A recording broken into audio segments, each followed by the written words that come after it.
O ganho de força política de minorias e os próprios conflitos de direitos humanos que envolviam diversos grupos em vários países favoreceram uma revisão quanto à importância da cultura no processo de interiorização dos direitos humanos.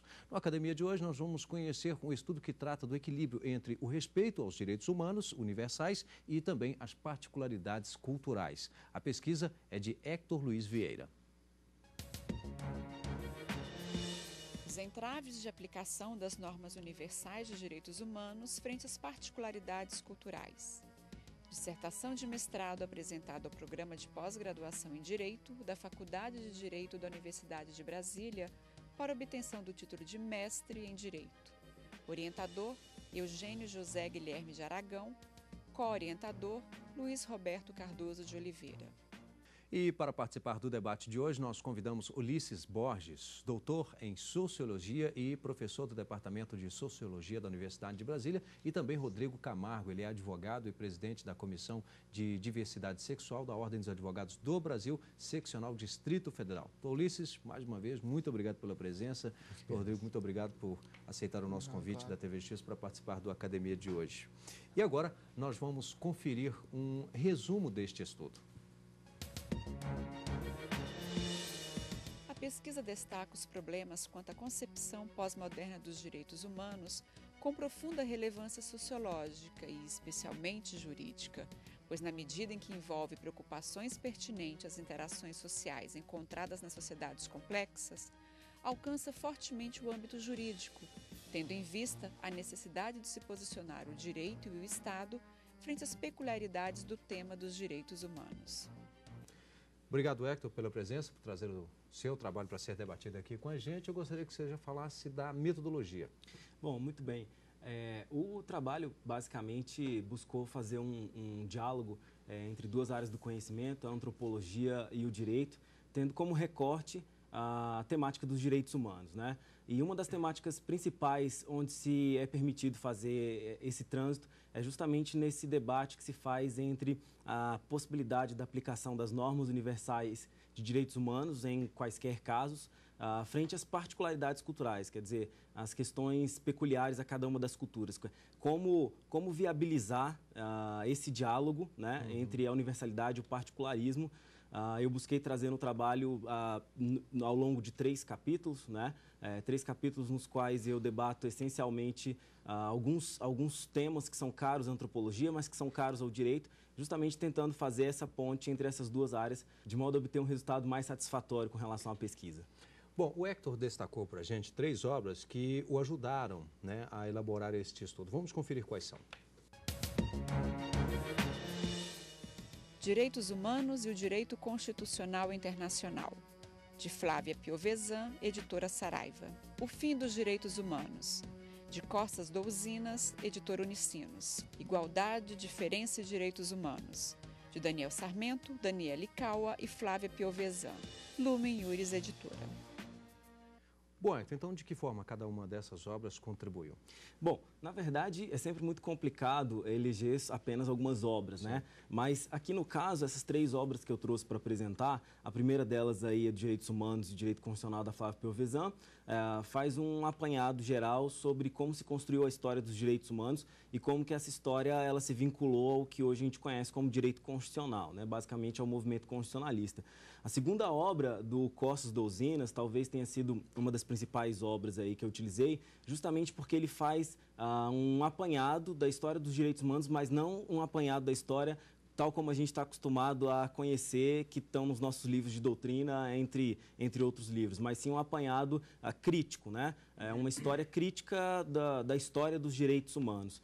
E, por fim, o último livro aí apresentado é, na verdade, uma coletânea de vários artigos que tratam da temática de igualdade, diferença e direitos humanos, que perpassa de uma maneira bastante contundente como fazer esse diálogo entre igualdade, diferença e aplicação das normas de direitos humanos. Bom, vamos falar agora do estudo em si. Bom, basicamente, como eu já havia adiantado, o estudo ele se resume em 3 capítulos, né? Foi uma opção metodológica, como eu fiz um trânsito muito intenso com alguns argumentos antropológicos, eu tentei fazer da dissertação não apenas um texto propriamente jurídico, mas a minha ideia era justamente trazer uma outra área do conhecimento que pudesse ajudar, auxiliar na composição de problemas ligados a essa aplicação de direitos humanos. Então, no primeiro capítulo da dissertação, eu faço uma abordagem sobre a história dos direitos humanos, dividindo ela em duas grandes frentes, né? A primeira frente é a história doutrinária dos direitos humanos, aquilo que nós estamos acostumados a ler nos livros de direitos humanos propriamente dito, e numa segunda frente, uma abordagem crítica dessa história dos direitos humanos. Essencialmente para dizer que a história dos direitos humanos ela não é tão quanto se contam nos livros de doutrina, né? Não é, digamos assim, a forma como se conta a história dos direitos humanos no livro de doutrina, se você for parar para analisar e fazer um recorte diferenciado, ela não é tão equivalente a essas histórias. Então, eu faço aí uma abordagem, uma visão crítica dessa história dos direitos humanos. No segundo capítulo, eu tento trazer alguns conceitos antropológicos, né, para fazer essa análise com os direitos humanos, justamente partindo do pressuposto que a categoria teórica de direitos humanos, ela não pode ser simplesmente resumida a uma categoria teórica jurídica, né? Ela é muito mais do que uma categoria teórica do direito. O direito, na verdade, cooptou essa categoria teórica, alterou a epistemologia dela, mas quando você está diante de casos conflitivos, de casos que envolvam, sobretudo, esse dilema entre a particularidade e a universalidade, a categoria de direitos humanos precisa ser enxergada de uma maneira um pouco mais ampla, né? E para isso eu me utilizei da antropologia, que tem conceitos muito caros, por exemplo, no debate do outro, né? Como você deve enxergar num plano jurídico e num plano sociológico o outro que deve ser sujeito de deveres e direitos no âmbito social, né? E isso, obviamente, passa na grande temática, que é como enxergar o outro que não faz parte da minha cultura, como enxergar o outro que não compartilha dos meus valores culturais, enfim, entre outras possíveis composições. E no terceiro capítulo, eu busquei analisar basicamente um caso específico, né? Embora eu pudesse ter utilizado vários casos, eu fiz um recorte metodológico por um caso que foi julgado na Europa e na América Latina, na América do Sul, na verdade, né? Corte Interamericana de Direitos Humanos e na Corte Europeia de Direitos Humanos, um caso específico que trata do embate entre a liberdade de expressão e a liberdade religiosa, né? Um caso de um filme que foi proibido de ser apresentado, que na verdade teve a sua apresentação contestada por alguns grupos na sociedade, e eu trouxe justamente esse debate, esse caso, para poder mostrar que em casos muito parecidos, a Corte Europeia chega numa conclusão e a Corte Interamericana chega em outra conclusão. Por isso, a gente não consegue, em tese, não conseguiria universalizar a aplicação dos direitos humanos. Seria necessário abrir um pouco a epistemologia do que se entende hoje em termos de direitos humanos, a categoria teórica, para fazer uma análise um pouco mais aprofundada. Em suma, a dissertação ela caminha num sentido em que que se tenta, na verdade, responder, né? Como que é possível, através de um sistema jurídico, você aplicar uma norma que tem a natureza de norma universal, porque a norma se pressupõe universal, ao mesmo tempo que é necessário respeitar as diferenças, a multiculturalidade, os particularismos, na verdade, um embate, né? Não existe resposta pronta e preparada, na verdade, essa foi uma das grandes conclusões, talvez, da dissertação. Não existe uma resposta pronta e preparada. Aliás, mesmo em casos concretos, a análise de como aplicar essas normas é sempre muito difícil, né? Sempre muito difícil porque o diálogo pacificador, digamos assim, entre essa tentativa do direito em universalizar condutas, ela vai certamente entrar em confronto com a tendência cultural de se particularizar a partir de cada uma das tradições, da historicidade de cada um dos lugares e sociedades. Bem, daqui um pouquinho nós vamos então entrar na fase de debates aqui na Academia sobre este tema que eu considero assim extremamente interessante. Vamos a um rápido intervalo. Até já.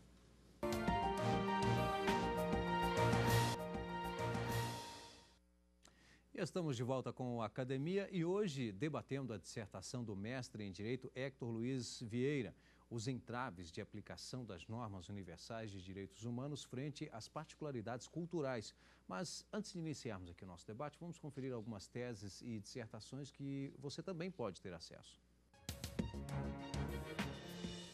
Do princípio do livre convencimento motivado. Regina Lúcia Teixeira Mendes, Lumen Iuris Editora. Responsabilidade tributária. Solidariedade e subsidiariedade. Andréia M. Darzé, Editora Noeses. Bioética, Medicina e Direito de Propriedade Intelectual. Márcia Santana Fernandes, Editora Saraiva. Eu convido o professor Rodrigo Camargo para dar início, então, ao nosso debate.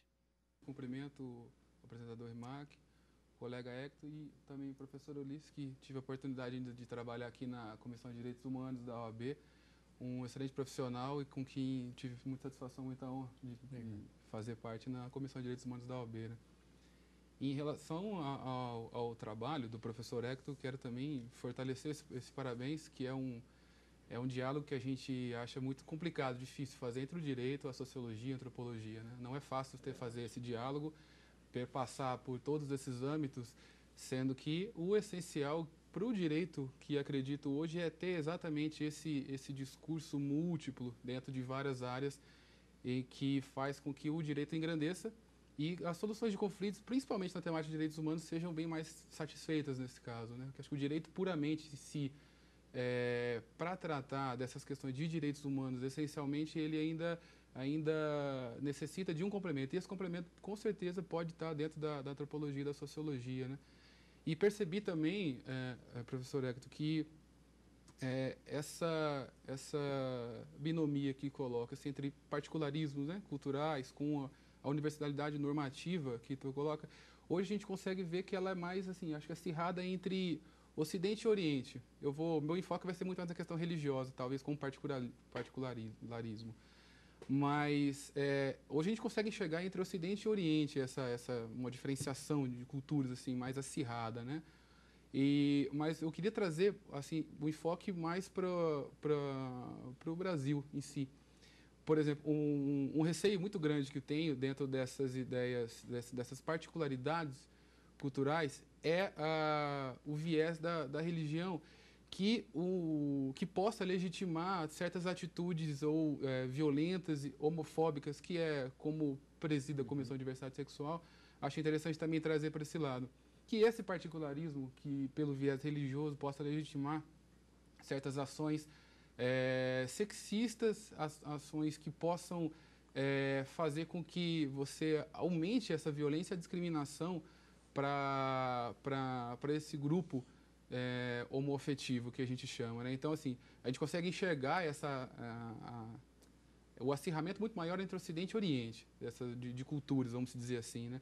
Mas dentro do Brasil, tu chegou a fazer uma análise, um enfoque dentro do Brasil, aonde a gente pode enxergar esse tipo de cultura pelo viés da religião, que possa não haver essa legitimação de certas condutas de grupos que se utilizam da religião para promover esses embates e essa discriminação, violência contra grupos homossexuais, né? Porque eu sempre tenho a ideia, como o Marx diz, né? O homem faz a religião, quando diz a religião não faz o homem.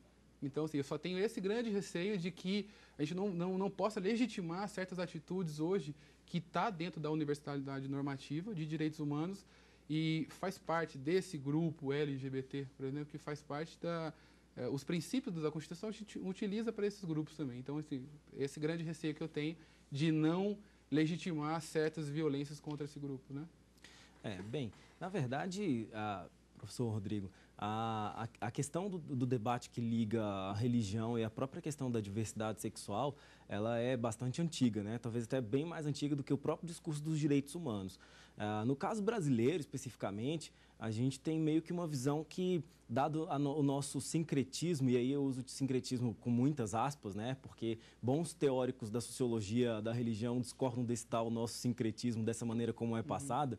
Esse nosso sincretismo religioso meio que tentou viabilizar um aparato de paz entre discursos religiosos e outras práticas quaisquer. Quer dizer, No Brasil, talvez seja o único país onde você consegue, de alguma maneira, conciliar o candomblé e a Igreja Católica, por exemplo, lá naquela tradição que tem de se lavar as escadarias da igreja na Bahia, né?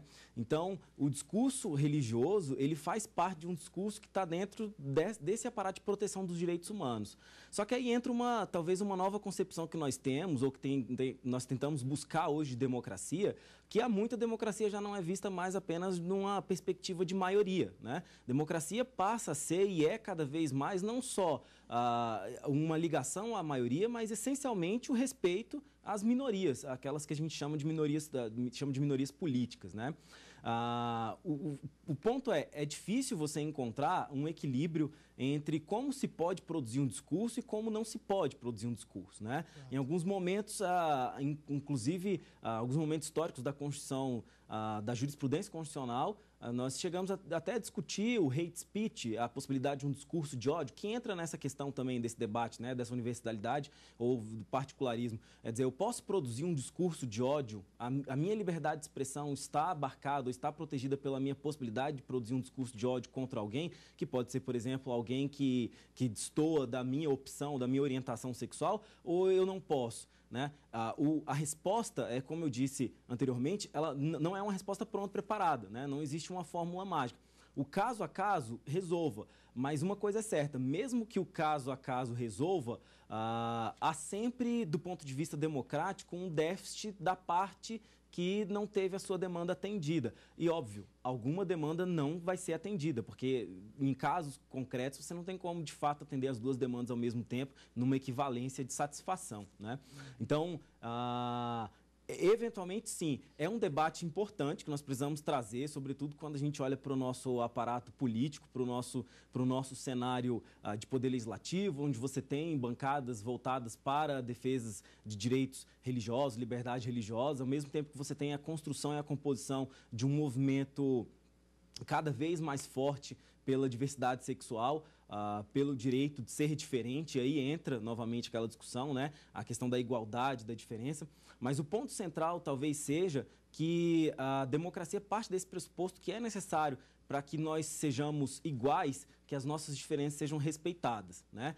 Até onde vai esse respeito é muito complicado abstratamente falar, e foi um dos motivos, inclusive, que eu trouxe argumentos da antropologia para a dissertação, para sair um pouco desse plano de abstração que o direito normalmente trabalha. Mas a gente precisa, do ponto de vista democrático, ter em mente que nós só seremos iguais na medida em que a gente consegue respeitar a diferença, né? Mas é um debate extremamente rico. Professor Ulisses. Queria também cumprimentar a todos, agradecer pelo convite. Também para mim foi uma honra muito grande trabalhar com o professor Rodrigo na Comissão de Direitos Humanos. E queria, antes de tudo, parabenizá-lo pelo seu trabalho, Hector. É um trabalho realmente maravilhoso, de fôlego, que mostrou o seu empenho e as duas vertentes, né, dos direitos humanos mais no sentido assim formal e dos direitos humanos mais na aplicação. Agora, a pergunta que eu queria lhe fazer um pouco no sentido do que o professor Rodrigo perguntou, mas no âmbito mais internacional, né, da acessibilidade aos próprios tribunais internacionais e a efetividade disso, porque assim, o que eu queria realmente perguntar, se você acha que hoje os direitos humanos estão dando conta da realidade atual, quando a gente vê, por exemplo, o presídio de Guantánamo, na nossa cara, sem acesso a advogado, sem direito de defesa, com pessoas até defendendo a tortura para se chegar ao local onde estava escondido Bin Laden. Você acha que hoje, na sociedade de hoje, no momento atual, os direitos humanos estão cumprindo o seu papel? Muito bem, professor Ulisses. É uma pergunta extremamente difícil de ser respondida, né? Na verdade, eu gostaria de fazer aqui duas ponderações, talvez em duas frentes. A primeira ponderação a dificuldade de discutir direitos humanos, ela existe tanto no plano internacional como no plano doméstico, digamos assim, né? No plano doméstico, a gente sabe, existe uma defasagem do que se entende por direitos humanos, né?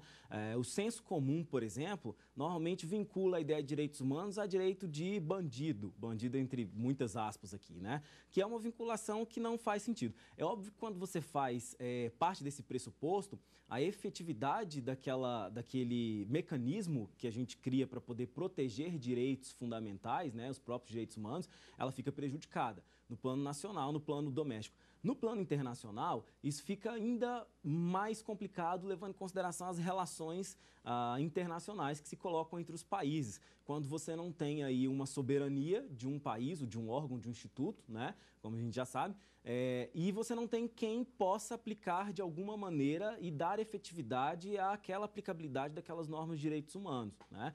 Na verdade, o que a gente parte do pressuposto é que haja, digamos, um consenso político entre aqueles que resolvem aderir a um tratado de direito internacional, por exemplo, que versa sobre direitos humanos, que dê aplicabilidade. Mas você, por exemplo, para analisar, o Brasil ele é signatário de bons tratados que versam sobre direitos humanos, né? Se você fosse perguntar sobre a aplicabilidade desses tratados, a resposta fica um pouco prejudicada. A própria questão de Guantánamo, né? Estamos falando aí dos Estados Unidos, que é um dos berços do constitucionalismo moderno, né? Que é um dos berços onde o ideal democrático, talvez, pelos teóricos clássicos aí, o Tocqueville, para citar um deles, a ideia democrática foi mais chamada a atenção. Entretanto, você olha para os Estados Unidos, você tem exemplos como o ato patriótico, você tem exemplos como a prisão de Guantánamo, que obviamente violam direitos humanos, né?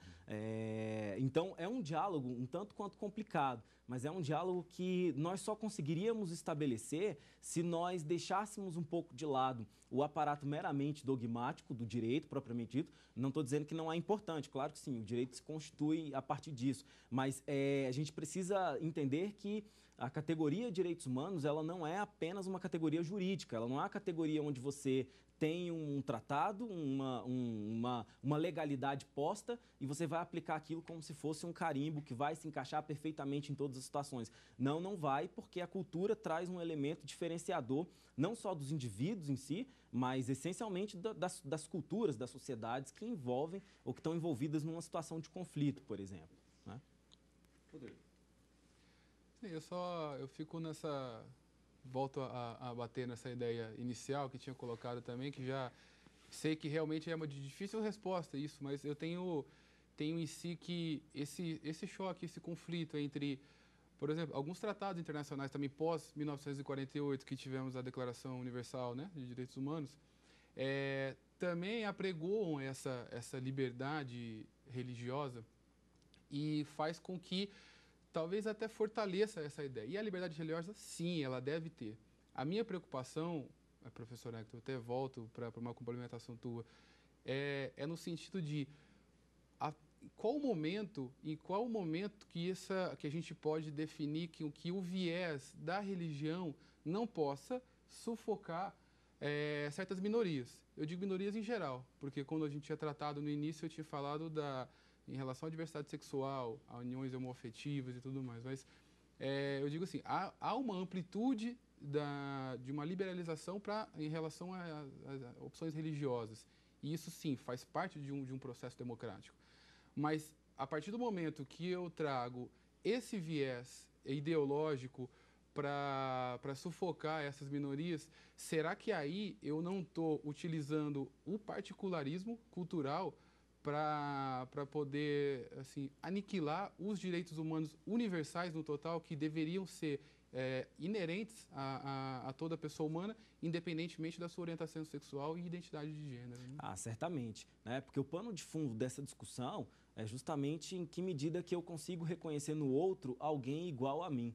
Quer dizer, alguém em termos de um sujeito de deveres e direitos, alguém que possa ter a orientação sexual que quiser, alguém que possa acreditar no Deus que quiser, desde Zeus até o Deus cristão. Quer dizer, em que medida que eu consigo reconhecer no outro essa igualdade, né? O meu ponto é essencialmente que a norma, por si só, ela não consegue alcançar isso. A gente precisa primeiro entender o outro na sua diversidade, para depois buscar uma resposta que seja um pouco mais substantiva, digamos. Mas, de fato, nem a religião tem o direito, digamos assim, de sufocar o aparato da questão sexual, da orientação sexual, assim como a questão sexual também não tem o direito de sufocar a questão religiosa. É claro que o debate não se resume a isso, seria um pouco mais profundo. Mas equalizar isso, né, essas questões, foi o grande desafio que eu busquei responder na minha dissertação. E o programa Academia de hoje está chegando ao finalzinho. Quero aqui agradecer ao Hector, muito obrigado pela presença. Obrigado, também ao professor Ulisses, professor Rodrigo, muito obrigado também pela presença aqui no Academia. E olha, lembro que você pode participar do Academia. O endereço é academia@stf.jus.br. Por meio dele você envia o seu trabalho ou dá a sua sugestão para que alguém participe do programa academia@stf.jus.br. E o programa também pode ser visto na internet www.tvjustiça.jus.br. Obrigado e até o próximo encontro.